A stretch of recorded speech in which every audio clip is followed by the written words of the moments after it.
1000 வாள்கள் செய்யாத ஒரு காரியத்தை ஒரு கூர்மையான சொல் செய்து முடிக்கும். இந்த உலகம் நிலத்தால் ஆளப்படுவதில்லை, பணத்தால் ஆளப்படுவதில்லை. இது தகுந்த நேரத்தில் சரியான முறையில் பேச தெரிந்த மனிதர்களால் மட்டுமே ஆளப்படுகிறது. ஒரு மனிதனின் தலையெழுத்தை அவனது உழைப்பு தீர்மானிக்கிறது என்றால் அவனது வெற்றியை அவனது நாக்கு தீர்மானிக்கிறது. நீங்களும் ஒரு கூட்டத்தில் தனித்து நிற்க வேண்டுமா? உங்கள் சொல்லுக்கு பிறர் கட்டுப்பட வேண்டுமா? அல்லது ஒரு கடினமான இதயத்தையும் உங்கள் பேச்சால் மெழுகாய் உருக்க வேண்டுமா? இதோ வரலாற்றில் மறைக்கப்பட்ட ஆனால் இன்றும் மகுடம் சூட்டக்கூடிய 7 ரகசிய விதிகள். இந்த விதிகள் வெறும் பேச்சல்ல, இவை மனித மனங்களை திறக்கும் சாவி. இந்த வீடியோவின் இறுதி வரை நீங்கள் பயணிக்கும் போது நீங்கள் பேசும் ஒவ்வொரு சொல்லும் ஒரு கட்டளையாக மாறும் ரகசியத்தை உணர்வீர்கள். உங்கள் நாவை ஒரு ஆயுதமாக மாற்ற தயாராகுங்கள். வாருங்கள், பேச்சால் உலகை மயக்கும் அந்த ரகசிய பயணத்தை தொடங்குவோம். நிதானம் என்பது ஒரு சொல்லின் வெளிப்பாடு மட்டுமல்ல, அது ஒரு மனிதனின் முதிர்ச்சியையும் அதிகாரத்தையும் பறைசாற்றும் மிக உயரிய பண்பாகும். ஒருவன் பேசுவதற்கு முன் சிந்திப்பது என்பது அவசரமான எதிர்வினைகளை தவிர்த்து அந்த சூழலை தன் கட்டுப்பாட்டுக்குள் கொண்டு வரும் ஒரு உத்தியாகும். சொற்கள் என்பவை வில்லில் இருந்து புறப்பட்ட அம்புகளை போன்றவை. அவை ஒருமுறை புறப்பட்டு விட்டால் அவற்றை மீண்டும் திரும்ப பெற முடியாது. எனவே பேசும் முன் நிதானத்தை கடைபிடிப்பது ஒரு தற்காப்பு கவசமாக செயல்படுகிறது. இந்த நிதானம் ஒருவரிடம் இருக்கும்போது அவர் உணர்ச்சிகளுக்கு அடிமையாகாமல் அறிவின் துணையோடு முடிவெடுக்கிறார். கோபம், பதற்றம் அல்லது அதீத மகிழ்ச்சியில் இருக்கும்போது வெளிப்படும் வார்த்தைகள் பெரும்பாலும் பிற்காலத்தில் வருத்தத்தையே தேடித்தரும். ஆனால் நிதானமாக சிந்திப்பவர் தன் ஒவ்வொரு சொல்லையும் ஒரு வைரத்தை இழைப்பது போல செதுக்குகிறார். இது கேட்பவரிடத்தில் ஒருவிதமான மரியாதையை உருவாக்குகிறது. நீங்கள் அமைதியாக இருந்து சிந்திக்கும் போது எதிரே இருப்பவர் உங்களின் அடுத்த நகர்வை அறிய முடியாமல் குழப்பமடைவார். இது ஒரு சிறந்த ராஜதந்திரியின் அடையாளம். தேவையற்ற வாக்குவாதங்களை தவிர்க்கவும், ஒரு பிரச்சனையின் ஆணிவேரை உணர்ந்து அதற்கு தகுந்த பதிலை அளிக்கவும் இந்த நிதானமே அடிப்படையாகும். சிந்தித்து பேசுபவர் எப்போதும் தன் பலவீனங்களை வெளிப்படுத்துவதில்லை. மாறாக அவர் தேர்ந்தெடுக்கும் சொற்கள் மற்றவர்களின் மனக்கோட்டையை தகர்க்கும் வலிமை கொண்டவையாக இருக்கின்றன. அவசரப்பட்டு பேசிவிட்டு பிறகு வருந்துவதை விட நமாக சிந்தித்து ஒரு சரியான கருத்தை முன்வைப்பது உங்களை ஒரு தலைவனாக மாற்றும். பேச்சில் வேகம் இருப்பதை விட விவேகம் இருப்பதே சிறந்தது. நிதானம் என்பது தயக்கம் அல்ல, அது சரியான தருணத்திற்காக காத்திருக்கும் ஒரு புத்திசாலித்தனமான நகர்வு. ஒரு செயலால் விளையும் நன்மைகளையும் தீமைகளையும் நொடி பொழுதில் மனக்கண்ணில் ஓட்டி பார்த்து அதன் பிறகே வார்த்தைகளை வெளிவிட வேண்டும். இது உங்களை சுற்றியுள்ள மனிதர்களிடம் உங்கள் மீதான நம்பிக்கையை அதிகரிக்கும். சொற்களை குறைவாகவும் செறிவாகவும் பயன்படுத்துபவர்களுக்கு இந்த உலகம் எப்போதும் செவிசாய்க்கிறது. ஒரு மனிதனின் பேச்சு அவனது ஆளுமையின் கண்ணாடி என்பதால் அந்த ஆளுமை சிதைந்து விடாமல் காப்பது இந்த நிதானம் மட்டுமே. நீங்கள் சிந்திக்க எடுத்துக்கொள்ளும் அந்த சிறுகால இடைவெளிதான் ஒரு சாதாரண பேச்சுக்கும் ஒரு வரலாற்று சிறப்புமிக்க உரைக்கும் இடையிலான வித்தியாசத்தை தீர்மானிக்கிறது. எனவே சொல்லின் வலிமையை அறிந்தவன் எப்போதும் சிந்தனையினும் வடிகட்டியில் வடிக்கப்பட்ட வார்த்தைகளையே பேசுகிறான். அதிகம் பேசுபவரை விட அதிகம் கவனிப்பவரே ரகசியங்களை சேகரிக்கிறார்கள் மற்றும் மற்றவர்களின் மனோபாவத்தை எளிதில் எடை போடுகிறார்கள் என்பது பேச்சுக்கலையின் மிக முக்கியமான விதியாகும். ஒரு சிறந்த உரையாடல் என்பது வெறும் வார்த்தைகளை உதிர்ப்பது மட்டுமல்ல, அது எதிரே இருப்பவரின் எண்ண ஓட்டங்களை உள்வாங்கும் ஒரு நுட்பமான செயலாகும். ஒருவன் தன் நாவை அடக்கி செவிகளை திறந்து வைக்கும் போது அவன் அந்த சூழலின் முழுமையான கட்டுப்பாட்டை தன் கைக்குள் கொண்டு வருகிறான். பொதுவாக மனிதர்களுக்கு தங்களை பற்றி பேசுவதிலும் தங்கள் கருத்துக்களை பிறர் கேட்க வேண்டும் என்பதிலும் தான் அதிக ஆர்வம் இருக்கும். இந்த உளவியலை புரிந்து கொண்ட ஒரு புத்திசாலி மற்றவர்களை பேச அனுமதிப்பதன் மூலம் அவர்களின் பலம், பலவீனம், ஆசைகள் மற்றும் அச்சங்கள் ஆகியவற்றை தானாகவே வெளிப்படுத்த வைக்கிறார். நீங்கள் அமைதியாக கவனிக்கும் போது எதிரே இருப்பவர் உங்களை ஒரு சிறந்த நேயராக கருதி தற்காப்பு உணர்வின்றி தங்களின் ரகசிய கதவுகளை திறக்கிறார்கள். தகவல் என்பது ஒரு போர்வீரனுக்கு ஆயுதம் போன்றது. அந்த ஆயுதத்தை நீங்கள் சேகரிக்க வேண்டும் என்றால் நீங்கள் பேசுவதை நிறுத்திவிட்டு மற்றவர்கள் சொல்வதை கூர்ந்து கவனிக்க வேண்டும். ஒருவன் இடைவிடாது பேசிக்கொண்டே இருந்தால் அவன் தனக்கு தெரிந்தவற்றையே மீண்டும் மீண்டும் சொல்லிக் கொண்டிருக்கிறான் என்று பொருள். ஆனால் அவன் மற்றவர்கள் பேசுவதை கேட்கும்போது தனக்கு தெரியாத புதிய விஷயங்களை கற்றுக்கொள்கிறான். கவனிக்கும் திறன் என்பது வெறும் மனம் மட்டுமல்ல, அது எதிராளியின் உடல் மொழி, குரலில் இருக்கும் நடுக்கம், அவர்கள் தவிர்க்கும் வார்த்தைகள் ஆகியவற்றை உன்னிப்பாக பார்ப்பதுமாகும். ஒரு விவாதத்தில் கூட முதலில் மற்றவர் சொல்ல வருவதை முழுமையாக கேட்ட பிறகு பதில் அளிப்பவரே அறிவுடையவர் என கருதப்படுகிறார். ஏனெனில் முழுமையாக கேட்ட பின்னரே ஒரு கருத்தில் இருக்கும் ஓட்டைகளை உங்களால் கண்டுபிடிக்க முடியும்.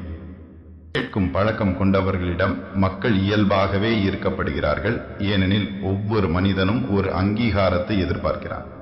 அந்த அங்கீகாரத்தை உங்கள் மனத்தின் மூலமும் கவனிப்பின் மூலமும் வழங்கும் போது அவர்கள் உங்கள் மீது ஆழ்ந்த நம்பிக்கை கொள்கிறார்கள்.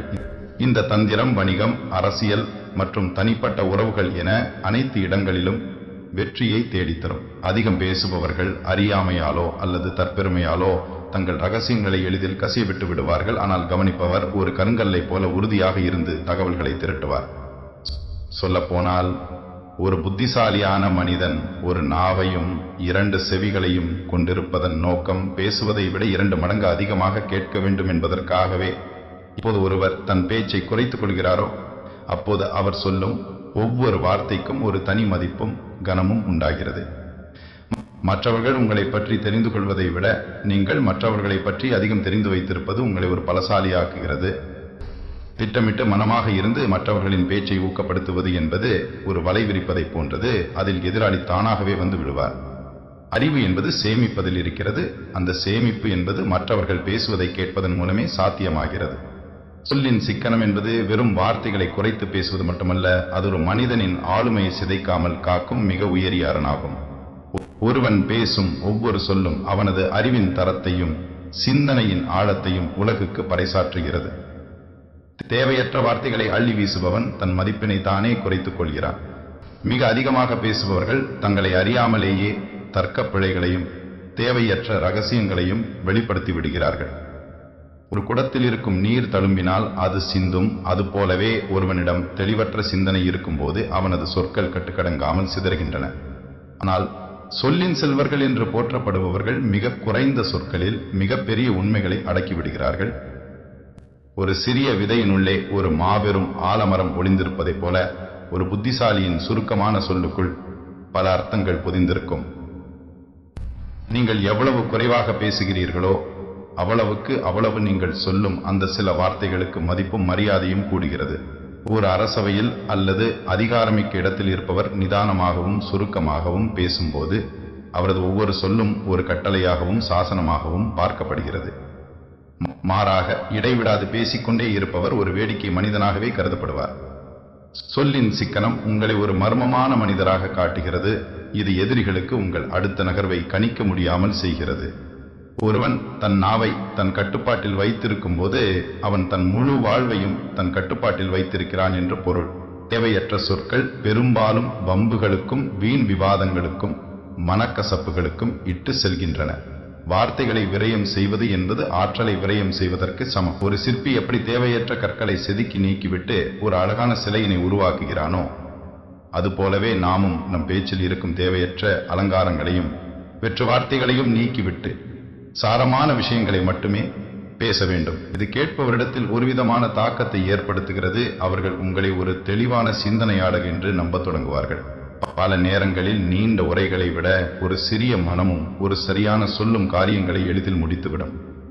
அளவுக்கு அதிகமாக பேசுபவன் தன் அறியாமையை தானே அம்பலப்படுத்துகிறான். ஒரு பாத்திரத்தில் நீர் நிறைந்திருந்தால் அது சத்தமிடாது. அதுபோலவே அறிவு நிறைந்தவர்களின் பேச்சு ஆரவாரமின்றி அமைதியாகவும் சுருக்கமாகவும் இருக்கும். சொல்லின் சிக்கனம் என்பது ஒரு கலை. அதை பயின்றவன் எக்காலத்திலும் எவ்விடத்திலும் தோல்வியை தழுவுவதில்லை. வார்த்தைகளை குறைப்பதன் மூலம் நீங்கள் மற்றவர்களின் நேரத்தையும் மதிக்கிறீர்கள். இது உங்களை ஒரு பண்புள்ள மனிதனாக காட்டுகிறது. எங்கே பேச வேண்டும், எவ்வளவு பேச வேண்டும் என்பதை உணர்ந்தவனே இந்த உலகை ஆளும் தகுதியை பெறுகிறான். உங்கள் சொற்கள் விலைமதிப்பற்ற முத்துக்களைப் போல இருக்க வேண்டும். அவை சிதறி கிடக்காமல் கோர்க்கப்பட்ட மாலையாக இருக்க வேண்டும். ஒருவன் தன் நாவை காக்க தவறினால் அவன் தன் புகழையும் செல்வத்தையும் சேர்த்தே இழக்க நேரிடும். எனவே சொல்லின் சிக்கனத்தை கடைபிடிப்பவன் தன் ஆளுமையை ஒரு வைரம் போல பட்டை தீட்டுகிறான். சமயஸ்புத்தி அல்லது காலமறிந்து பேசுதல் என்பது ஒருவனின் அறிவுத்திறனை அளவிடும் மிக முக்கியமான அளவுகோலாகும். உலகில் உள்ள அனைத்து உண்மைகளும் எல்லா நேரங்களிலும் சொல்லப்பட வேண்டியவை அல்ல. எந்த இடத்தில் எந்த நேரத்தில் யாரிடம் எதை பேச வேண்டும் என்கிற பகுத்தறிவே ஒருவனை சிறந்த ராஜதந்திரி ஆக்குகிறது. ஒரு விதை முளைப்பதற்கு சரியான மண்ணும் நீரும் மட்டும் போதாது, அது வளர்வதற்கு ஏற்ற காலமும் சூழலும் மிக அவசியம். அதுபோலவே நீங்கள் சொல்லும் கருத்து எவ்வளவு உயர்வானதாக இருந்தாலும் அதை தவறான நேரத்தில் சொன்னால் அது பலன் தராமல் போவதுடன் விபரீத விளைவுகளையும் ஏற்படுத்தக்கூடும். ஒரு அரசன் கோபமாக இருக்கும்போது அவனிடம் போய் நீதியை போதிக்க கூடாது. அதே போல ஒருவன் துக்கத்தில் இருக்கும்போது அவனிடம் போய் தத்துவங்களை பேசக்கூடாது. சூழலை புரிந்து கொண்டு அதற்கேற்ப தன் பேச்சை மாற்றியமைப்பவன் எங்கும் எதனாலும் தோற்கடிக்கப்படுவதில்லை. சமயஸ்புத்தி என்பது ஒரு வகையான மனோநிலை. அது ஒரு பதற்றமான சூழலில் அமைதியாகவும் ஒரு மந்தமான சூழலில் உற்சாகமாகவும் செயல்பட தூண்டுகிறது. அறிவுள்ள ஒருவன் சபையின் தன்மையை முதலில் ஆராய வேண்டும். அறிஞர்கள் நிறைந்த சபையில் அடக்கத்தோடும் ஆழமான கருத்துக்களோடும் பேச வேண்டும். பாமரர்கள் நிறைந்த இடத்தில் எளிய உதாரணங்களோடும் யதார்த்தமான மொழியிலும் பேச வேண்டும். ஒருவன் தன் கருத்தை நிலைநாட்ட வேண்டும் என்பதற்காக சூழலை சிதைக்கக்கூடாது. மாறாக சூழலுக்கு ஏற்ப தன் கருத்தை வளைத்துக் கொடுக்க தெரிந்திருக்க வேண்டும். வில்லில் இருந்து புறப்படும் அம்பு இலக்கை தாக்கும் வேகத்தை விட அது எப்போது ஏவப்படுகிறது என்பதே அதன் வெற்றியை தீர்மானிக்கிறது. ஒரு நெருக்கடியான நேரத்தில் சமயஸ்புத்தியுடன் பேசப்படும் ஒரு சிறிய சொல் ஒரு மிகப்பெரிய போரை தவிர்க்கலாம் அல்லது ஒரு மாபெரும் வெற்றியை ஈட்டித் தரலாம். காலம் தவறி பேசப்படும் பேச்சு அறுவடை முடிந்த பின் பெய்யும் மழையை போன்றது. அது எதற்கும் பயன்படாது. பேச்சில் இருக்கும் வேகம் ஒருவனுக்கு புகழை தரலாம், ஆனால் பேச்சில் இருக்கும் விவேகம் மட்டுமே அவனுக்கு பாதுகாப்பை தரும். எதிராளியின் மனநிலையை முகக்குறிப்பால் அறிந்து அதற்கு தகுந்தாற்போல வார்த்தைகளை தேர்ந்தெடுப்பது ஒரு கலை. தன்மானத்தை இழக்காமல் அதே சமயம் மற்றவர்கள் மனதை நோகடிக்காமல் சூழலை கையாளுபவன் உயர்ந்தவன் என கருதப்படுகிறான். ஒரு சிக்கலான கேள்விக்கு உடனடியாக பதிலளிக்க தெரியவில்லை என்றால் அங்கிருந்து சமயஸ்புத்தியுடன் நழுவுவதும் அல்லது அந்த உரையாடலை வேறு திசைக்கு திருப்புவதும் கூட ஒரு திறமையே. ஒருவன் எவ்வளவு கற்றிருந்தாலும் அவனிடம் காலமறிந்து பேசும் பண்பு இல்லை என்றால் அவனது கல்வி ஒரு சுமையாகவே பார்க்கப்படும். மேகங்கள் சூழ்ந்திருக்கும் போது சூரியன் மறைந்திருப்பதைப் போல சரியான தருணம் வரும் வரை ஒருவன் தன் வலிமையான கருத்துக்களை மறைத்து வைத்திருக்க வேண்டும். வாய்ப்பு கனிந்து வரும் அந்த ஒரு நொடியில் பேசப்படும் சொல் உலகையே மாற்றியமைக்கும் வல்லமை கொண்டது. சமயஸ்புத்தி என்பது வெறும் தந்திரம் அல்ல, அது மற்றவர்களின் உணர்வுகளுக்கு கொடுக்கும் மதிப்பும் காலத்தின் அருமையை உணர்ந்த செயலும் ஆகும்.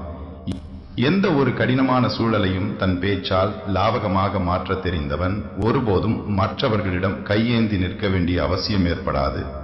எனவே காலத்தையும் இடத்தையும் தன் வசப்படுத்தி கொண்டு பேசுபவன் தோல்விகளை தனது வெற்றிக்கான படிக்கட்டுகளாக மாற்றிக்கொள்கிறான். ஒருவனின் சொல்லே அவனது ஆயுதம் என்றால் சமயஸ்புத்தி என்பது அந்த ஆயுதத்தை சரியாக பயன்படுத்த தெரிந்த போர் முறையாகும்.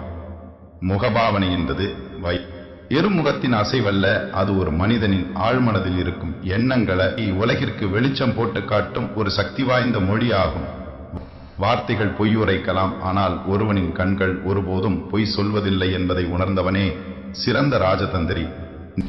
நீங்கள் எவ்வளவுதான் நயமாகவும் இனிமையாகவும் பேசினாலும் உங்கள் முகத்தில் உண்மையான உணர்ச்சிகள் இல்லை என்றால் அந்த பேச்சு ஒரு சவத்தை போன்றது, அதில் உயிர் இருக்காது. ஒருவன் தன் கருத்தை மற்றவர் மனதில் பதிய வைக்க வேண்டும் என்றால் அவனது சொல்லும் செயலும் முகபாவனையும் ஒரே நேர்கோட்டில் இருக்க வேண்டும். கோபத்தை பற்றி பேசும்போது முகத்தில் ஒருவித உறுதியும், கருணையை பற்றி பேசும்போது கண்களில் ஒரு கனிவும் தானாகவே மலர வேண்டும். செயற்கையான புன்னகை என்பது ஒரு முகமூடியை போன்றது. அதை அறிவார்ந்த மனிதர்கள் எளிதில் அடையாளம் கண்டுவிடுவார்கள். உங்கள் கண்கள் நேராக எதிராளியின் கண்களை சந்திக்கும் போது அங்கே ஒரு கண்ணுக்கு தெரியாத பாலம் உருவாகிறது. அந்த பாலத்தின் வழியாகவே உங்கள் மீதான நம்பிக்கை கடத்தப்படுகிறது. குனிந்த தலை அல்லது அலைபாயும் கண்கள் ஒருவனின் பலவீனத்தையும் அவனது சொல்லில் இருக்கும் சந்தேகத்தையும் வெளிப்படுத்தும். ஒரு அரசனை போலவோ அல்லது ஒரு தலைவனை போலவோ அதிகாரத்தை பயன்படுத்த நினைப்பவன் தன் முகத்தில் ஒருவிதமான அமைதியையும் தீர்க்கத்தையும் எப்போதும் கொண்டிருக்க வேண்டும். வார்த்தைகளால் விளக்க முடியாத பல உணர்ச்சிகளை ஒரு புருவ உயர்வு அல்லது ஒரு மெல்லிய புன்னகை மிக எளிதாக கடத்திவிடும். மற்றவர்கள் பேசும்போது உங்கள் முகத்தில் ஒரு ஆர்வமும் கவனிப்பும் இருந்தால் மட்டுமே அவர்கள் உங்களிடம் மனது விட்டு பேசுவார்கள். ஒரு பொய்யை சொல்லும் போது கூட அதை தன்னம்பிக்கையோடு கூடிய முகபாவனையுடன் சொன்னால் அது உண்மையாக நம்பப்படும். அதே சமயம் ஒரு உண்மையை நடுக்கத்தோடும் பயத்தோடும் சொன்னால் அது பொய்யாக கருதப்படும். எனவே பேச்சை காட்டிலும் உடல் மொழியும் முகபாவனையும் அதிக முக்கியத்துவம் பெறுகின்றன. ஒருவன் தன் உணர்ச்சிகளை கட்டுப்படுத்த தெரிந்திருக்க வேண்டும். குறிப்பாக ஒரு நெருக்கடியான சூழலில் அல்லது ஒரு விவாதத்தில் தன் முகத்தில் பதற்றத்தை காட்டாதவன் பாதியளவு வெற்றியை அங்கேயே பெற்றுவிடுகிறான். உங்கள் முகத்தில் இருக்கும் அமைதி எதிராளிக்கு ஒரு விதமான அச்சத்தையோ அல்லது குழப்பத்தையோ தரும். இது உங்களை ஒரு வலிமையான ஆளுமையாக காட்டும். இதயம் ஒரு கண்ணாடி என்றால் முகம் அதன் பிம்பம். அந்த பிம்பத்தை சிதையாமல் வைத்திருப்பவன் தன் ஆளுமையை ஒரு கவசம் போல காக்கிறான். வெறும் வார்த்தைகளால் மனிதர்களை வென்றுவிட முடியாது. அந்த வார்த்தைகளுக்கு உயிர் கொடுக்கும் உணர்ச்சிகளை உங்கள் முகத்தில் பிரதிபலிக்க செய்ய வேண்டும். ஒரு புத்திசாலியான மனிதன் மற்றவர்கள் என்ன பேசுகிறார்கள் என்பதை கேட்பதை விட அவர்கள் பேசும்போது அவர்களது முகம் என்ன சொல்கிறது என்பதையே கூர்ந்து கவனிப்பான். கள்ளம் கபடமற்ற ஒரு நேர்மையான முகபாவனை பல ஆயிரம் பக்கங்கள் கொண்ட சட்ட புத்தகங்களை விட வலிமையானது. எனவே உங்கள் நாவை பழக்குவதற்கு முன்னால் உங்கள் முகத்தின் தசைகளையும் கண்களின் பார்வையையும் உங்கள் கட்டுப்பாட்டிற்குள் கொண்டு வாருங்கள். எவன் ஒருவன் தன் முகபாவனையால் பிறர் மனதை ஆளத் தெரிகிறானோ அவன் வார்த்தைகளே இன்றி இந்த உலகை தன் வசப்படுத்துகிறான். ஒரு சிறந்த பேச்சாளன் தன் முகத்தை ஒரு வரைபடமாக மாற்றிக்கொண்டு அதில் சொல்ல வந்த கருத்தின் சாரத்தை அப்படியே பிரதிபலிக்க செய்கிறான். உண்மையான பாராட்டு என்பது ஒரு மனிதனின் ஆன்மாவை தொடும் மிக உன்னதமான கருவியாகும். கடினமான பாறையை விட உறுதியான இதயம் கொண்டவர்களையும் மெழுகுவர்த்தியாய் உருகச் செய்யும் வல்லமை ஒரு சிறு பாராட்டுக்கு உண்டு. இந்த உலகில் உள்ள ஒவ்வொரு மனிதனும் ஒரு அங்கீகாரத்திற்காக இயங்குகிறான். தான் செய்யும் சிறு செயலும் மற்றவர்களால் கவனிக்கப்பட வேண்டும் என்பது மனித இயல்பு. இந்த உளவியலை சரியாக புரிந்து கொண்ட ஒரு புத்திசாலி தன் பேச்சில் பாராட்டு எனும் ஆயுதத்தை சரியான முறையில் பயன்படுத்துகிறான். பாராட்டு என்பது வெறும் புகழ்ச்சி அல்ல, அது மற்றவரின் திறமையோ அல்லது உழைப்பையோ நேர்மையாக அங்கீகரிப்பதாகும். போலியான புகழ்ச்சி என்பது நஞ்சு தடவிய இனிப்பை போன்றது. அதை அறிவார்ந்த மனிதர்கள் எளிதில் கண்டறிந்து விடுவார்கள். ஆனால் ஒருவன் செய்த செயலில் உள்ள நுணுக்கத்தை கண்டறிந்து அதை சுட்டிக்காட்டி பாராட்டும் போது அங்கே ஒரு ஆழமான பிணைப்பு உருவாகிறது. நீங்கள் ஒருவரை பாராட்டும் போது அவரது மூளையில் ஒரு விதமான மகிழ்ச்சி ஏற்படுகிறது. இது உங்களை ஒரு நண்பராகவும் வழிகாட்டியாகவும் அவரை பார்க்க வைக்கும். ஒரு அதிகாரியாகவோ அல்லது தலைவனாகவோ இருப்பவர் தன் கீழ் பணிபுரிபவர்களை பாராட்டுவதன் மூலம் அவர்களின் உழைப்பை இரட்டிப்பாக்க முடியும். பயத்தினால் வேலை வாங்குவதை விட அன்பான பாராட்டால் வேலை வாங்குவது நீண்ட கால பலனை தரும். ஒருவன் தன் தவறுகளை திருத்திக் கொள்ள வேண்டும் என்று நீங்கள் விரும்பினால் கூட முதலில் அவரது நல்ல பண்புகளை பாராட்டிவிட்டு பிறகு மென்மையாக சுட்டிக்காட்டுவது பலன் தரும். பாராட்டு என்பது ஒரு முதலீடு போன்றது. நீங்கள் கொடுக்கும் ஒரு சிறு பாராட்டு பிற்காலத்தில் ஒரு பெரிய உதவியாகவோ அல்லது விசுவாசமாகவோ உங்களிடம் திரும்பி வரும். சிக்கலான விவாதங்களில் அல்லது பகைமை உணர்வு இருக்கும் இடங்களில் ஒரு நேர்மையான பாராட்டு பகைமையின் திரையை விலக்கி நட்பின் கதவை திறக்கும். வார்த்தைகளால் மற்றவரை வெல்வதை விட அவர்களது மனதை வெல்வதே ஒரு ராஜதந்திரிக்கு அழகு. ஒருவருடைய உடையையோ பேச்சையோ அல்லது அவர் காட்டும் சிறு அக்கறையையோ கவனித்து பாராட்டுவது உங்களை ஒரு பண்புள்ள மனிதராக காட்டும். பாராட்டுவதற்கு பெரிய தியாகங்கள் தேவையில்லை. ஒரு கூர்மையான கவனிப்பும் கனிவான மனமும் இருந்தால் போதும். மற்றவர்கள் செய்த நன்மைகளை மறக்காமல் இருப்பதும் அதை உரிய நேரத்தில் பாராட்டுவதும் ஒரு சிறந்த ஆளுமையின் அடையாளம். ஒருவன் சோர்ந்து போயிருக்கும் போது நீங்கள் தரும் ஒரு பாராட்டு சொல் அவனுக்கு ஒரு புதிய வாழ்வை தரக்கூடும். சொல்ல போனால் உலகை ஆள்பவன் அதிகாரத்தை செலுத்துவதில்லை, மாறாக மற்றவர்களின் திறமையை அங்கீகரிப்பதன் மூலம் அவர்களை தன் வசப்படுத்துகிறான். பாராட்டு என்பது மற்றவரை உயர்த்துவது மட்டுமல்ல, அது உங்களின் மனப்பக்குவத்தையும் காட்டுகிறது. எப்போது நீங்கள் பிறரிடம் இருக்கும் நற்பண்புகளை கண்டு பாராட்டுகிறீர்களோ அப்போது நீங்களும் அந்த பண்புகளை நோக்கி நகரத் தொடங்குகிறீர்கள். பிறரை மகிழ்ச்சிப்படுத்துவதன் மூலம் ஒரு காரியத்தை சாதிப்பது என்பது ஒரு கலை. அந்த கலையின் முதல் பாடம் பாராட்டுதல். ஒரு சிறு சொல்லால் ஒரு மனிதனின் முழு நாளையும் அழகாக மாற்ற முடியும் என்றால் அந்த சொல்லை சொல்வதில் கஞ்சத்தனம் காட்ட வேண்டிய அவசியமில்லை. பாராட்டு எனும் பாலத்தின் வழியாக நீங்கள் எத்தகைய கடினமான மனிதரின் மனக்கோட்டைக்குள்ளும் நுழைய முடியும். ஒருவன் தன் வாழ்நாள் முழுவதும் தேடும் அந்த ஒரு அங்கீகாரத்தை நீங்கள் ஒரு சொல்லில் தரும்போது அவன் உங்களுக்கு வாழ்நாள் முழுவதும் கடமைப்பட்டவனாகிறான். இவ்வாறு பாராட்டு என்பது மனித உறவுகளை பிணைக்கும் ஒரு தங்கச் சங்கிலியாக செயல்படுகிறது. இரும்பு திரைகளையும் உடைக்கும் வலிமை ஒரு மென்மையான பாராட்டுக்கு உண்டு என்பதை உணர்ந்தவன் எக்காலத்திலும் தனித்து விடப்படுவதில்லை. மறைமுக தாக்கம் அல்லது ஒருவரின் எண்ணங்களை மென்மையாக திசை திருப்புவது என்பது அதிகாரத்தை செலுத்துவதை விடவும் நுட்பமான ஒரு மேதமை நிறைந்த கலையாகும். நேரிடையாக ஒருவருக்கு கட்டளையிடுவது என்பது பெரும்பாலும் எதிர்ப்பையே உருவாக்கும். ஏனெனில் மனித மனம் இயல்பாகவே அடிமைப்படுவதை விரும்புவதில்லை. ஒருவன் தன் கருத்தை மற்றவர் மீது திணிக்க முற்படும் போது அங்கே ஒரு தற்காப்பு உணர்வு தோன்றி விவாதம் வளரத் தொடங்குகிறது. ஆனால் ஒரு புத்திசாலி தன் எண்ணங்களை மற்றவர் மனதில் ஒரு விதையைப் போல தூவி விடுகிறான். அந்த விதை அங்கேயே முளைத்து அது அவராகவே சிந்தித்த ஒரு முடிவை போல தோன்றச் செய்வதே இந்த 7வது விதியின் ரகசியம். ஒரு விடயத்தை ஆலோசனையாக முன்வைப்பதன் மூலம் நீங்கள் மற்றவர்களுக்கு ஒரு கரவத்தையும் முடிவெடுக்கும் சுதந்திரத்தையும் வழங்குகிறீர்கள். இதை செய் என்று சொல்வதை விட இதை செய்தால் என்ன நடக்கும் என்று நினைக்கிறீர்கள் என்று கேட்பது ஒருவரின் ஈகோவை திருப்திப்படுத்துகிறது. இதன் மூலம் அவர்கள் அந்த செயலில் தங்களை முழுமையாக ஈடுபடுத்திக் கொள்கிறார்கள். மறைமுகமாக ஒருவரை தூண்டுவது என்பது ஒரு ஆற்றின் போக்கை மாற்றுவதை போனது.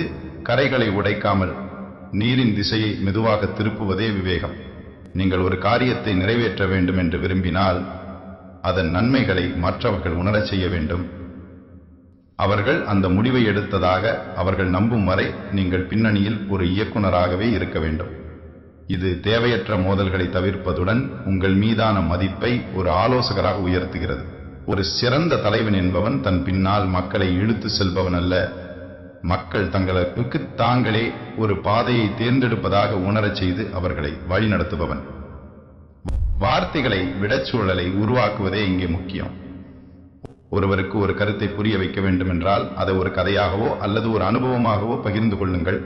அந்த அனுபவத்திலிருந்து அவர்கள் தாமாகவே ஒரு முடிவுக்கு வரும்போது அந்த முடிவு அவர்களின் ஆளுமையோடு இணைந்து விடுகிறது. நேரடியான விமர்சனங்கள் காயப்படுத்தும், ஆனால் மறைமுகமான சுட்டிக்காட்டல்கள் சிந்திக்க தூண்டும். ஒருவன் தன் தவறை தானே உணருமாறு செய்வதுதான் உண்மையான வெற்றி. அதிகாரத்தை கையில் வைத்திருப்பவர்கள் கூட தங்களின் கட்டளைகளை விருப்பங்களாக மாற்றிச் சொல்லும் போதுதான் உண்மையான விசுவாசத்தை பெறுகிறார்கள். இந்த மறைமுக தாக்கம் என்பது ஏமாற்று வேலை அல்ல, அது மனித உளவியலை மதித்து நடக்கும் ஒரு பண்பு.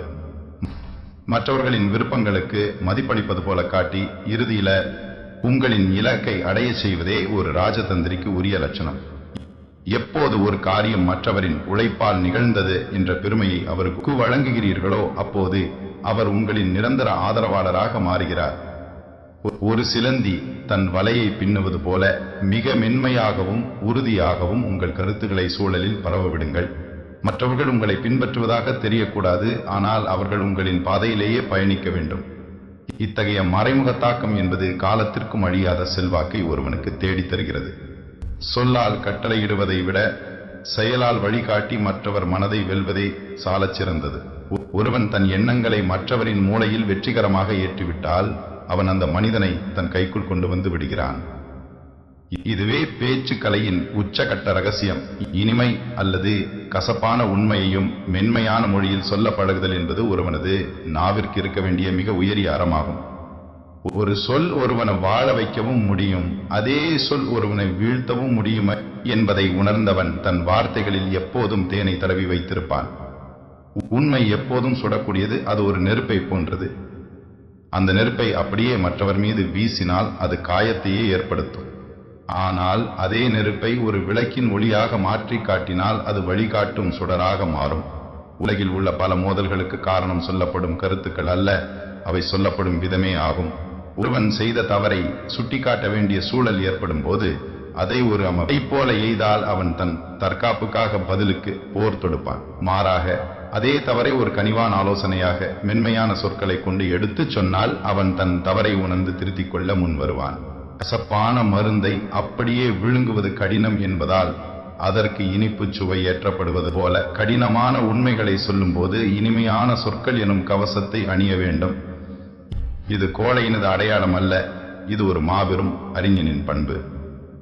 இனிய உளவாக இன்னாத கூறல் கனியிருப்ப காய்க்கவன் தற்று என்கிற பழமொழிக்கு ஏற்ப நல்ல சொற்கள் இருக்கும்போது வன்மையான சொற்களை பயன்படுத்துவது அறிவீனம். ஒருவன் தன் அதிகாரத்தை காட்ட கடுமையான சொற்களை பயன்படுத்தினால் அவனுக்கு கீழிருப்பவர்கள் பயத்தினால் பணிவார்களே தவிர மனப்பூர்வமாக மதிக்க மாட்டார்கள். ஆனால் மென்மையான மொழியில் பேசும் தலைவனுக்கு மக்கள் தங்கள் உயிரையும் ஈடாக தருவார்கள். சொல்லின் இனிமை என்பது வெறும் புகழ்ச்சி அல்ல, அது மற்றவர் மனதை நோகடிக்க கூடாது என்கிற உயரிய நோக்கம் கொண்டது. ஒரு விவாதத்தில் உங்கள் தரப்பு நியாயத்தை முன்வைக்கும் போது கூட எதிராளியை இழிவுபடுத்தாமல் நாகரீகமான மற்றும் இனிமையான சொற்களை பயன்படுத்துவது உங்களை ஒரு பண்பட்ட மனிதராக காட்டும். புட்கள் நிறைந்த பாதையில் நடப்பதை விட மலர்கள் தூவப்பட்ட பாதையில் நடக்கவே அனைவரும் விரும்புவார்கள். அதுபோலவே உங்கள் பேச்சு மற்றவர்களுக்கு ஒரு இதமான அனுபவத்தை தர வேண்டும். கடுமையான சொற்கள் ஒருமுறை வெளிவந்துவிட்டால் அவை ஒருவனின் மனதில் ஆறாத வடுவை ஏற்படுத்திவிடும்.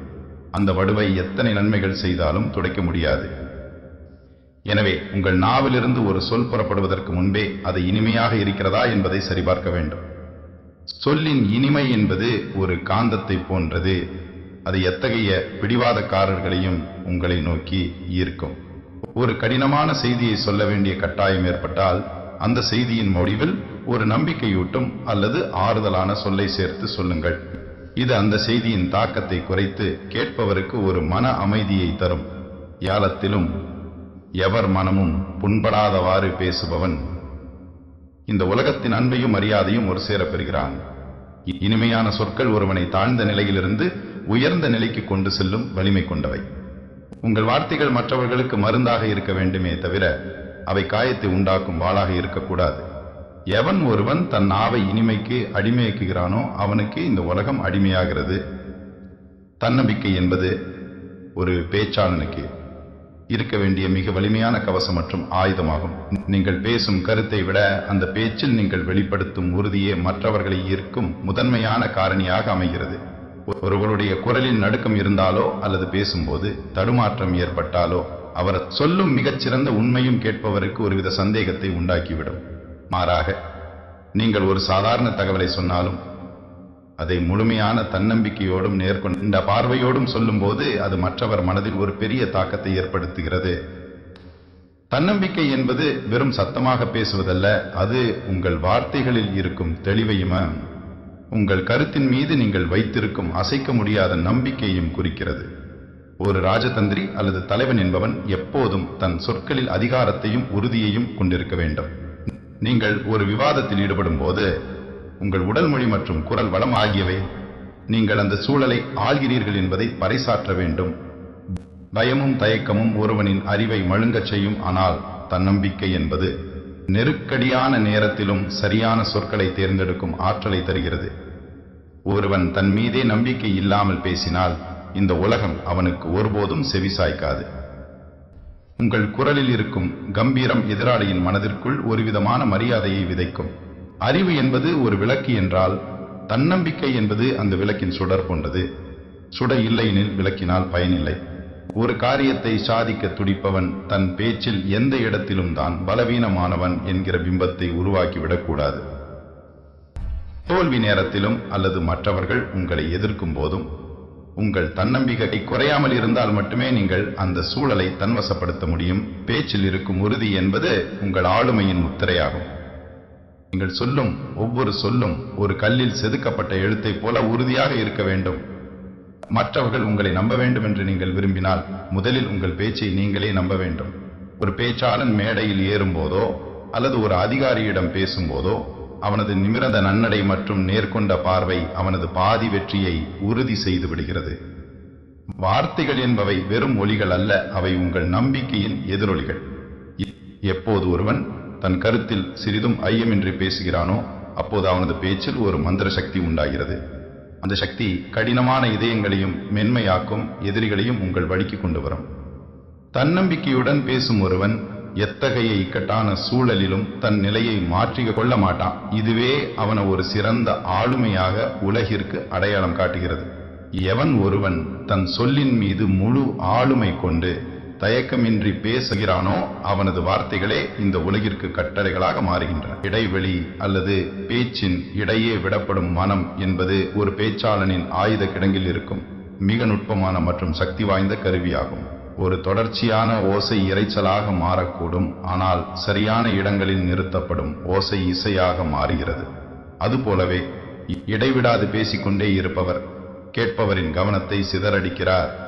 மாறாக ஒரு முக்கியமான கருத்தை சொல்லும் முன்போ அல்லது சொன்ன பின்பவோ ஒரு சில நொடிகள் மனமாக இருப்பவர் அந்த செய்தியின் கனத்தை அதிகரிக்கிறார். இந்த தந்திரம் கேட்பவரிடத்தில் ஒருவிதமான எதிர்பார்ப்பையும் ஆவலையும் தூண்டுகிறது. நீங்கள் பேசிக்கொண்டிருக்கும் போது திடீரென ஒரு சிறு இடைவெளி விடும்போது கவனம் சிதறி இருக்கும் நேயர்கள் கூட அடுத்து என்ன சொல்லப் போகிறார் என்கிற எதிர்பார்ப்புடன் உங்கள் பக்கம் திரும்புவார்கள். இது ஒரு உளவியல் ரீதியான தந்திரம். மானம் என்பது ஒரு வெற்றிடத்தை உருவாக்குகிறது. அந்த வெற்றிடத்தை நிரப்ப மனித மனம் துடிக்கிறது. ஒரு சிறந்த ராஜதந்திரி தன் பேச்சில் இந்த மனத்தை ஒரு கவசம் போல பயன்படுத்துவார். கடினமான கேள்விகளுக்கு பதிலளிக்கும் முன் ஒரு சிறு இடைவெளி விடுவது நீங்கள் நிதானமாக சிந்திக்கிறீர்கள் என்பதையும் உங்கள் பதில் ஆழமானது என்பதையும் உணர்த்தும். அதேபோல் ஒரு அதிர்ச்சியான அல்லது ஆச்சரியமான தகவலை கூறிவிட்டு அமைதியாக இருப்பது அந்த தகவல் கேட்பவரின் ஆழ்மனதில் சென்று தங்குவதற்கு போதிய நேரத்தை வழங்குகிறது. வார்த்தைகளால் சொல்ல முடியாத பல அதிகாரங்களை ஒரு அர்த்தமுள்ள மனம் சொல்லிவிடும். அளவுக்கு அதிகமாக பேசுபவர்கள் தங்களின் மதிப்பை தாங்களே குறைத்துக் கொள்கிறார்கள். ஆனால் எப்போது பேச வேண்டும், எப்போது நிறுத்த வேண்டும் என்று தெரிந்தவர்கள் ஒரு மர்மமான ஈர்ப்பை கொண்டிருக்கிறார்கள். இந்த இடைவெளி என்பது வெறும் அமைதி மட்டுமல்ல, அது ஒரு பேச்சின் தாளம், ரிதம். ஒரு வாக்கியத்திற்கும் அடுத்த வாக்கியத்திற்கும் இடையே நீங்கள் கொடுக்கும் அந்த சிறு நொடிகள் உங்கள் வார்த்தைகளுக்கு ஒரு கம்பீரத்தையும் தெளிவையும் தருகின்றன. பதற்றத்தில் இருப்பவர்கள் மிக வேகமாக பேசுவார்கள், ஆனால் அதிகாரத்தில் இருப்பவர்கள் நிதானமாகவும் வார்த்தைகளுக்கு இடையே இடைவெளி விட்டும் பேசுவார்கள். உங்கள் பேச்சில் ஒரு முக்கியமான புள்ளியை எட்டும் போது அங்கே ஒரு மனத்தை பதிய விடுங்கள். அது அந்த இடத்தை சுற்றியுள்ள காற்றையே நிசப்தமாக்கும். அந்த நிசப்தம் நீங்கள் சொல்ல போகும் அடுத்த வார்த்தைக்கு ஒரு சிவப்பு மெத்தை விரிப்பதை போன்றது. ஒரு விவாதத்தில் கூட எதிராளி பேசி முடித்ததும் உடனடியாக பதில் பேசாமல் சில நொடிகள் அமைதியாக இருப்பது அவரின் வாதத்தை நீங்கள் உள்வாங்கி விட்டீர்கள் என்கிற நம்பிக்கையை அவருக்கு தரும். அதே சமயம் உங்களின் மேலாதிக்கத்தையும் நிலைநாட்டும். ஒருவன் தன் பேச்சை கட்டுப்படுத்துவது போலவே தன் மனத்தையும் தன் கட்டுப்பாட்டில் வைத்திருக்க வேண்டும். இடைவெளி விட தெரிந்தவன் தன் பேச்சின் வேகத்தை உணர்ச்சிகளுக்கு ஏற்ப மாற்றி அமைக்கிறான். இது கேட்பவரை ஒரு மயக்க நிலைக்கு அல்லது ஆழ்ந்த கவனத்திற்கு இட்டு செல்லும். மிகச் சிறந்த உரைகள் அனைத்தும் வார்த்தைகளால் மட்டும் உருவானவை அல்ல, அவை வார்த்தைகளுக்கு இடையே விடப்பட்ட அந்த புனிதமான மனங்களால் செதுக்கப்பட்டவை. எப்போது ஒருவன் தன் சொல்லின் வலிமையை உணர்கிறானோ அப்போது அவன் அந்த சொல்லை சொல்லும் தருணத்திற்காக காத்திருக்க பழகுகிறான். அந்த பொறுமையே அவனது பேச்சிற்கு ஒரு தெய்வீக தன்மையை தருகிறது. சொல்லப்போனால் மனம் என்பது ஒரு பேச்சின் ஆன்மா. அது வார்த்தைகளை விட உரக்க பேசும் வல்லமை கொண்டது. எதிராளியின் ஈகோ அல்லது தன்முனைப்பை அங்கீகரிப்பதன் மூலம் அவர்களை உங்கள் வசப்படுத்துவது என்பது மனித மனதின் ஆழமான ஒரு பலவீனத்தை உங்களுக்கு சாதகமாக பயன்படுத்திக் கொள்ளும் மிகச்சிறந்த ராஜதந்திரமாகும். ஒவ்வொரு மனிதனுக்கும் தான் ஒரு முக்கியமானவன், அறிவாளி அல்லது திறமைசாலி என்கிற எண்ணம் ஆழமாக இருக்கும். அந்த எண்ணத்திற்கு எப்போது ஒருவரிடமிருந்து தீனி கிடைக்கிறதோ அப்போது அவர்கள் தங்களை அறியாமலேயே அந்த நபருக்கு இணங்கி போகத் தொடங்குவார்கள். ஒருவரை உங்கள் கருத்திற்கு உடன்பட வைக்க வேண்டும் என்றால் முதலில் அவரது பெருமையையும் சமூக அந்தஸ்தையும் அல்லது அவரது அனுபவத்தையும் பாராட்டுவதன் மூலம் அவரது மனக்கதவுகளை திறக்க வேண்டும். நீங்கள் ஒருவரிடம் விவாதிக்கும் போது அவரது ஈகோவை சிதைத்தால் அவர் உங்கள் பக்கத்தில் இருக்கும் நியாயத்தை பார்க்க மாட்டார். மாறாக தன் சுயமரியாதையை காக்க உங்களை எதிர்ப்பதிலேயே குறியாக இருப்பார். ஆனால் உங்களை போன்ற அனுபவம் வாய்ந்தவர்கள் இதை சிறப்பாக அறிவீர்கள். அல்லது உங்கள் ஆலோசனையின்றி இந்த முடிவு முழுமை பெறாது என்று நீங்கள் சொல்லும்போது அங்கே அவரது ஈகோ திருப்தி அடைகிறது. இதன் மூலம் அவர் ஒரு எதிரியாக இல்லாமல் உங்கள் கருத்தை வழிமொழியும் ஒரு கூட்டாளியாக மாறுகிறார். ஒரு அரசனை பணிய வைக்க நினைக்கும் தூதுவன் அந்த அரசனின் வீரத்தை புகழ்ந்து பேசுவதே இதற்கு சிறந்த உதாரணம். ஈகோவை அங்கீகரிப்பது என்பது உங்களை நீங்களே தாழ்த்திக் கொள்வதல்ல, அது ஒரு பெரிய இலக்கை அடைய நீங்கள் கையாளும் ஒரு நுட்பமான தந்திரம். வளைந்து கொடுக்கும் தண்டு கொண்ட மரம் புயலில் தப்பிக்கும், ஆனால் விரைப்பாக இருக்கும் மரம் ஒடிந்து விழும். அதுபோலவே மற்றவர்களின் பெருமிதத்தை மதித்து நடப்பவன் எத்தகைய கடினமான அதிகார மையங்களையும் தன் கட்டுப்பாட்டிற்குள் கொண்டு வருகிறான். ஒரு விவாதத்தில் நீங்கள் வெற்றி பெறுவதை விட காரியத்தை சாதிப்பதே முக்கியம் என்று கருதினால் மற்றவரின் ஈகோவை தூண்டிவிடாமல் அதை கையாளுவது அவசியம். ஒருவன் தன்னை ஒரு அறிவாளியாக காட்டிக்கொள்ள விரும்பினால் அவனை அப்படியே ஏற்கச் செய்து அவனது அறிவின் மூலமாகவே உங்களின் தேவையை பூர்த்தி செய்து கொள்ள வேண்டும். இது ஒரு வகையான உளவியல் அடிமைத்தனம். ஆனால் அது அந்த நபருக்கு தெரிவதில்லை. அவர்களுக்கு தாங்கள் தான் முடிவெடுப்பு அதிகாரத்தில் இருப்பதாக ஒரு பிம்பத்தை உருவாக்கி தந்துவிட்டு பின்னணியிலிருந்து நீங்கள் நூலை இயக்க வேண்டும். மற்றவர்களின் சாதனைகளை அங்கீகரிக்கும் போது அவர்கள் உங்கள் மீது ஒரு தார்மீக பிணைப்பை உணர்கிறார்கள். எந்த ஒரு மனிதனும் தன்னை மதிக்காத ஒருவரிடம் தன் ரகசியங்களையோ அல்லது ஒத்துழைப்பையோ வழங்க மாட்டான். எனவே ஒருவரின் ஈகோவை ஒரு படிக்கட்டாக மாற்றிக்கொண்டு அதன் மீது ஏறி உங்கள் இலக்கை அடைய பழகுங்கள். இது உங்களை ஒரு மேதையாகவும் பிறரை வழிநடத்தும் ஆற்றல் கொண்டவராகவும் மாற்றும். ஒருவன் தன் அகந்தையை திருப்திப்படுத்திக் கொள்ள எதையும் இழக்க துணிவான். அந்த அகந்தையை சரியாக கையாளுபவன் எதையும் இழக்காமல் அனைத்தையும் பெறுகிறான்.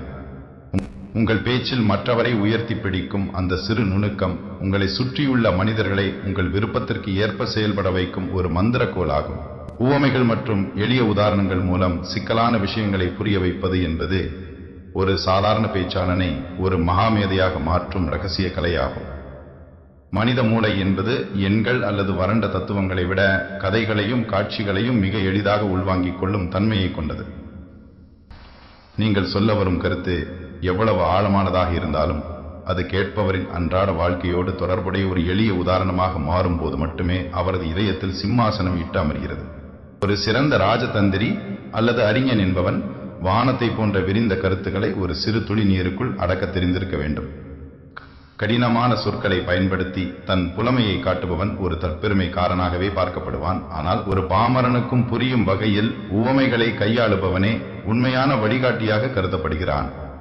உதாரணத்திற்கு, ஒரு நாட்டின் பொருளாதார சரிவை விளக்கும் போது புள்ளி விவரங்களை கொட்டுவதை விட ஓட்டையுள்ள பாத்திரத்தில் நீரை நிரப்புவது போன்றது என்று ஒரு எளிய உவமையை கூறினால் அது ஆழமான தாக்கத்தை ஏற்படுத்துகிறது.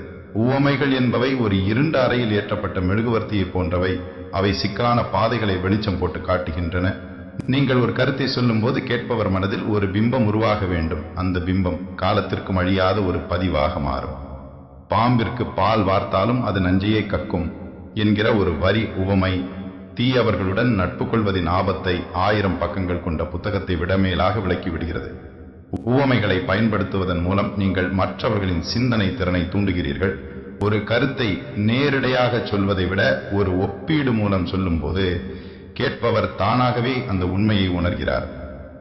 இது அவருக்கு ஒரு புரிதலை தருவதுடன் உங்களின் அறிவாற்றல் மீது ஒரு வியப்பையும் உண்டாக்குகிறது. இயற்கையில் உள்ள சூரியன், சந்திரன், கடல், மரம் போன்ற எளிய விஷயங்களை உங்கள் பேச்சில் உவமைகளாக கொண்டு வாருங்கள். இது உங்கள் பேச்சிற்கு ஒரு உலகளாவிய தன்மையை தரும்.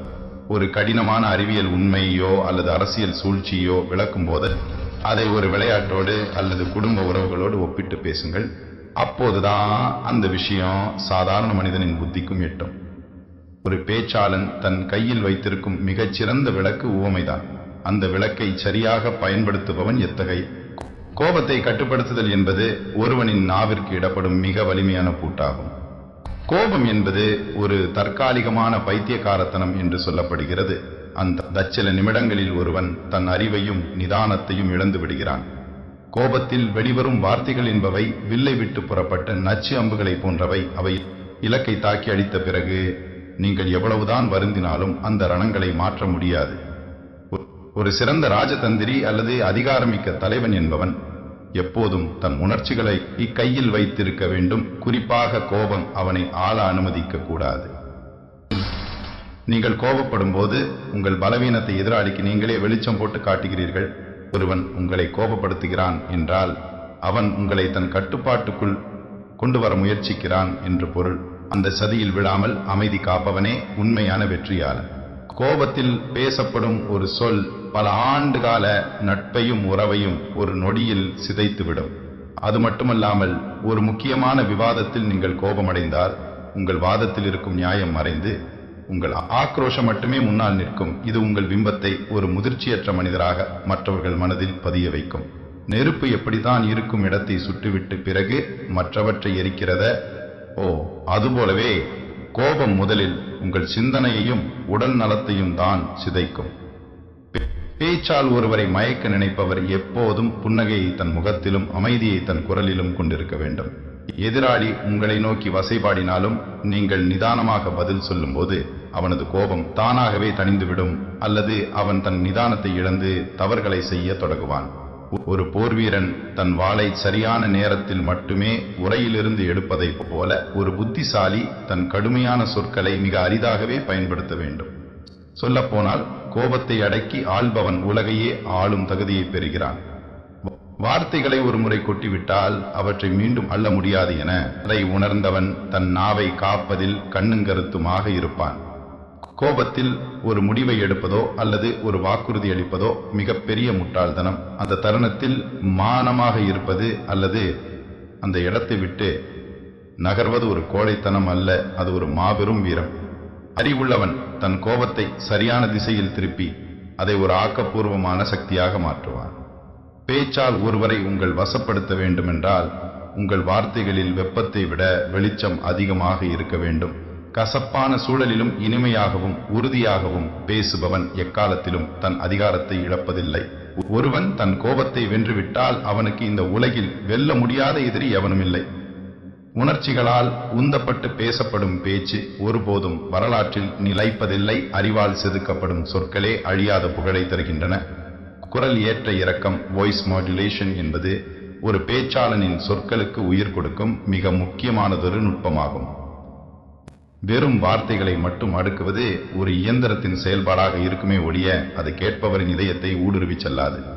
ஒரு சீரான வேகத்திலும் ஒரே தொனியிலும் பேசப்படும் முறை எவ்வளவு அறிவுபூர்வமாக இருந்ததாலும் அது காலப்போக்கில் கேட்பவருக்கு சலிப்பையும் தூக்கத்தையும் வரவழைக்கும். ஆனால் எங்கே குரலை உயர்த்த வேண்டும், எங்கே மென்மையாக தாழ்த்த வேண்டும் என்று தெரிந்த ஒருவன் சபையை தன் வசப்படுத்தி ஒரு மாயாஜாலத்தை நிகழ்த்துகிறான். ஒரு காந்தம் இரும்பை கவர்ந்தெழுப்பதைப் போல குரலில் காட்டப்படும் ஏற்ற இறக்கங்கள் கேட்பவரின் கவனத்தை தன் பக்கமே கட்டி போடுகின்றன. நீங்கள் ஒரு வீரமான செய்தியை சொல்லும் போது உங்கள் குரலில் ஒரு சிங்கத்தின் கர்ஜனை இருக்க வேண்டும். அதுவே ஒரு சோகமான அல்லது இரக்கமான செய்தியை பகிரும்போது உங்கள் குரல் ஒரு தென்றலைப் போல மென்மையாக மாற வேண்டும். இந்த மாற்றம்தான் நீங்கள் சொல்லும் கருத்தின் உணர்ச்சியை சிதைக்காமல் அப்படியே மற்றவரிடம் கொண்டு சேர்க்கிறது. குரல் ஏற்ற இறக்கம் என்பது ஒரு இசையை போன்றது. அதில் இருக்கும் ஏற்றங்கள் ஆர்வத்தை தூண்டுகின்றன, இறக்கங்கள் அந்த செய்தியின் ஆழத்தை புரிய வைக்கின்றன. ஒரு முக்கியமான ரகசியத்தை சொல்லும் போது குரலை தாழ்த்தி பேசுவது கேட்பவரை இன்னும் கூர்ந்து கவனிக்க வைக்கும் ஒரு உளவியல் தந்திரமாகும். அதே போல ஒரு சவாலை முன்வைக்கும் போது குரலை உயர்த்துவது உங்களின் தன்னம்பிக்கையையும் அதிகாரத்தையும் பறைசாற்றும். வெறும் சத்தமாக பேசுவது அதிகாரம் அல்ல, மாறாக சரியான இடத்தில் அழுத்தமான சொற்களை பயன்படுத்துவதே ஆளுமையின் அடையாளம். உங்கள் குரல் ஒரு அலையை போல ஏறி இறங்கும் போது கேட்பவரின் மனநிலை அந்த அலைகளோடு சேர்ந்து பயணிக்கிறது. இது ஒரு வகையான பேச்சு கலை மந்திரம். சொற்களுக்கு இடையில் நீங்கள் கொடுக்கும் அந்த உணர்ச்சி பூர்வமான அழுத்தம் சாதாரண வாக்கியங்களை கூட ஒரு கட்டளையாக மாற்றும் வல்லமை கொண்டது. ஒரு சிறந்த தலைவன் அல்லது தூதுவன் என்பவன் தன் குரலை ஒரு கருவியாக பயன்படுத்துகிறான். உணர்ச்சிகள் அற்ற பேச்சு ஒரு வறண்ட நிலத்தை போன்றது, ஆனால் ஏற்ற இறக்கங்களுடன் கூடிய பேச்சு ஒரு செழிப்பான சோலையை போன்றது. நீங்கள் சொல்லும் ஒவ்வொரு சொல்லும் கேட்பவரின் செவிகளில் விழுந்து அவரது மூளையில் ஒரு பிம்பத்தை உருவாக்க வேண்டும் என்றால் உங்கள் குரலில் அந்த உணர்ச்சிகளின் நிழலாட்டம் இருக்க வேண்டும். கோபத்தை மென்மையாக சொல்லும் போதும் அன்பை உறுதியாக சொல்லும் போதும் ஏற்படும் அந்த முரண்பாடான குரல் மாற்றங்கள் எதிராளியை நிலைகுலைய செய்யும். ஒரு பேச்சாளன் தன் சுவாசத்தையும் குரல் நான்களையும் தன் கட்டுப்பாட்டில் வைத்திருந்து சூழலுக்கு தகுந்தாற்போல தன் தொனியை மாற்றியமைக்க பழக வேண்டும். இது கேட்பவரிடத்தில் ஒருபோதும் சலிப்பை உண்டாக்காது, மாறாக உங்களின் அடுத்த சொல்லுக்காக அவர்களை ஏங்க வைக்கும். எவன் ஒருவன் தன் குரலின் ஒலியை ஒரு வாளை போலவும் அதே சமயம் ஒரு மலரை போலவும் பயன்படுத்த தெரிகிறானோ அவனே பேச்சால் உலகை மயக்கும் கலையில் தேர்ச்சி பெற்றவனாகிறான். இவ்வாறு குரலில் காட்டப்படும் விவேகமான மாற்றங்கள் ஒருவனது ஆளுமையை மேன்மேலும் மெருகேற்றி அவனை ஒரு ஈடுணையற்ற பேச்சாளனாக அடையாளப்படுத்துகின்றன. முடிவுரை அல்லது பேச்சின் இறுதி பகுதி என்பது ஒரு விதையை போன்றது. நீங்கள் எவ்வளவு பெரிய விருட்சத்தை பற்றி பேசினாலும் இறுதியில் ஒரு சிறிய விதையை மற்றவர் மனதில் விதைக்க தவறினால் அந்த உரை முழுமையடையாது. ஒரு பேச்சாளன் தனது உரையை தொடங்கும் போது இருந்த ஈர்ப்பை விட முடிக்கும் போது இருக்கும் தெளிவும் உறுதியும் மிக முக்கியமானவை. மனித மனம் பொதுவாக ஒரு நீண்ட உரையாடலின் ஆரம்பத்தையும் முடிவையும் மட்டுமே ஆழமாக நினைவில் வைத்துக் கொள்ளும் இயல்புடையது. எனவே நீங்கள் பேசிய அனைத்து கருத்துகளையும் ஒரு புள்ளியில் குவித்து அதை ஒரு கூர்மையான செய்தியாக மாற்றி கேட்பவரின் ஆழ்மனதில் பதிய வைக்க வேண்டும். முடிவுரை என்பது வெறும் நன்றியுரை அல்ல, அது நீங்கள் சொல்ல வந்த கருத்தின் சாரம்சம் மற்றும் அடுத்த கட்ட நடவடிக்கைக்கான ஒரு அழைப்பாக இருக்க வேண்டும். ஒரு சிறந்த ராஜதந்திரி தன் பேச்சின் இறுதியில் ஒரு விடை தெரியாத கேள்வியையோ அல்லது ஒரு அழுத்தமான உண்மையையோ விட்டு செல்வார். அது அந்த சபையை விட்டு வெளியேறிய பிறகும் கேட்பவரின் காதுகளில் ஒலித்துக் கொண்டே இருக்கும். ஒரு சிற்பி சிலையை செதுக்கி முடித்த பிறகு அதற்கு மெருகூட்டுவதைப் போல உங்கள் பேச்சின் இறுதி வார்த்தைகள் ஒரு மினுமினுப்பையும் நேர்த்தியையும் கொண்டிருக்க வேண்டும். நீங்கள் சொல்ல வந்த கருத்தை ஒரே ஒரு வாக்கியத்தில் சுருக்கி சொல்ல பழகுங்கள். அந்த ஒரு வாக்கியம் ஒரு மந்திர சொல்லை போல மற்றவர்களை செயல்பட தூண்ட வேண்டும்.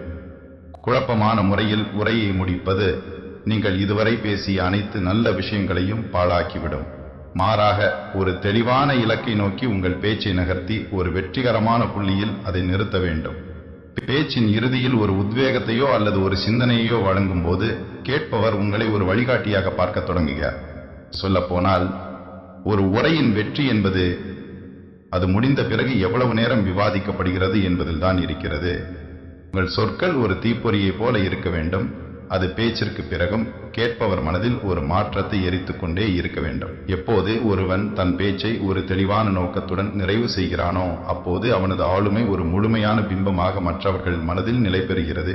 உணர்ச்சிகரமான ஒரு கதையோ அல்லது ஒரு வலிமையான பழமொழியோ உங்கள் முடிவுரை அலங்கரிக்கலாம். இது அந்த உரையாடலுக்கு ஒரு உணர்ச்சிகரமான முடிவை தரும். ஒருவன் தன் பேச்சை எப்படி தொடங்குகிறான் என்பதை விட அதை எப்படி மற்றவர் மனதில் நிலைநிறுத்துகிறான் என்பதே அவனது அறிவுத்திறனுக்கு சான்று. பேச்சின் இறுதி நொடிகள் ஒரு முத்திரை பதிப்பதை போன்றது. அந்த முத்திரை சிதையாமல் இருந்தால் மட்டுமே உங்கள் நோக்கம் நிறைவேறும். எனவே ஒவ்வொரு சொல்லையும் ஒரு வைரத்தை போல செதுக்கி அதன் சாரத்தை இறுதியில் ஒரு பொக்கிஷமாக மற்றவர்களிடம் ஒப்படையுங்கள். எவன் ஒருவன் தன் பேச்சை ஒரு தெளிவான முடிவை நோக்கி செலுத்துகிறானோ அவனே உண்மையான சொல்லின் செல்வன் என போற்றப்படுகிறான். அன்பார்ந்தவர்களே, சொல் என்பது வெறும் சத்தம் அல்ல, அது ஒரு மனிதனின் விதியை தீர்மானிக்கும் மந்திரக்கோள். நாம் இதுவரை கண்ட இந்த விதிகள் அனைத்தும் ஒருவனை வெறும் பேச்சாளனாக மாற்றுவதற்காக அல்ல, ஒரு மாபெரும் ஆளுமையாக உருவாக்குவதற்காக சொல்லப்பட்டவை. நிதானம் உங்கள் கவசமாகவும் இனிமை உங்கள் மொழியாகவும் தன்னம்பிக்கை உங்கள் குரலாகவும் மாறும்போது இவ்வுலகில் நீங்கள் திறக்க முடியாத கதவுகளே இல்லை. வார்த்தைகளை கையாளத் தெரிந்தவன் உலகையே கையாளத் தெரிந்தவனாகிறான். உங்கள் நாவை கட்டுப்படுத்துங்கள், அது உங்கள் வாழ்வை கட்டி எழுப்பும். பிறர் மனம் நோகாமல் அதே சமயம் உங்கள் இலக்கில் உறுதியாக இருந்து பேசுங்கள். இந்த உரையின் ஒவ்வொரு கருத்தும் உங்கள் மனதில் ஒரு விதையாய் விழுந்திருக்கும் என்று நம்புகிறேன். அந்த விதையை செயல்களால் நீரூற்றி வளர்ப்பது உங்கள் கையில் உள்ளது. பேச்சால் மயக்குங்கள், அறிவால் வெல்லுங்கள், நேர்மையால் நிலைத்து நில்லுங்கள். உங்கள் சொல்லாற்றல் மென்மேலும் பெருகவும் உங்கள் வார்த்தைகள் பலருக்கு உத்வேகம் அளிக்கும் ஒளியாக மாறவும் எனது மனமார்ந்த வாழ்த்துகள். ஒவ்வொரு உரையாடலிலும் நீங்கள் ஒரு வெற்றியாளராக திகழ வாழ்த்துகிறேன். உங்கள் நாவன்மை உங்களுக்கு புகழையும் செல்வாக்கையும் தேடித்தரட்டும்.